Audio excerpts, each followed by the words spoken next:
Hello বন্ধুরা, তোমাদের সকলকে স্বাগত জানাই আমার রান্নাবাটি পরিপাটি চ্যানেলে। আজকে তোমাদের কাছে নিয়ে এসেছি খুবই সুন্দর একটা রেসিপি, সর্ষে পাবদা।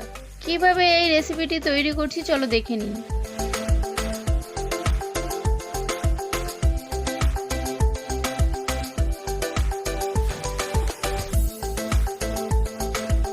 প্রথমেই এখানে 4 পিস মাছ ভালো করে কেটে ধুয়ে নিয়েছি।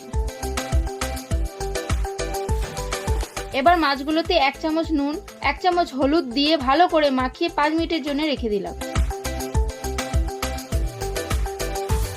এরপর ওভেনে কড়া বসিয়ে 4 চামচ তেল দিয়ে দিলাম।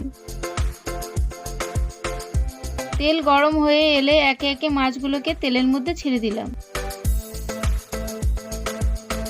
মাছগুলো হালকা ভাজা হয়ে গেলে একটা প্লেটে তুলে নিলাম।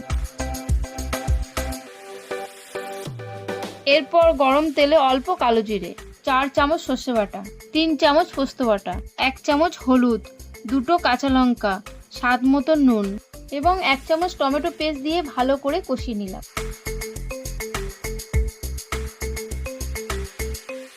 মশলা কষানো হয়ে গেলে 2 কাপ জল দিয়ে 2 মিনিটের জন্য ফুটিয়ে নিলাম।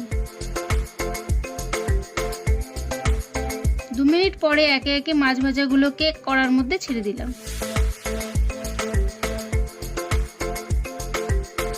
এরপর ঝোলটা মাখো মাখো হয়ে এলে একটা প্লেটে তুলে নিলাম। এবার এর উপরে একটু ধনেপাতা কুচি ছড়িয়ে দিলেই রেডি সর্ষে পাবদা।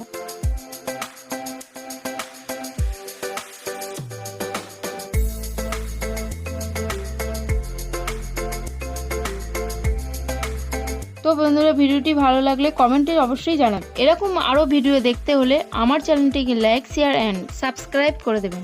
দেখা হচ্ছে পরবর্তী ভিডিওতে। টাটা।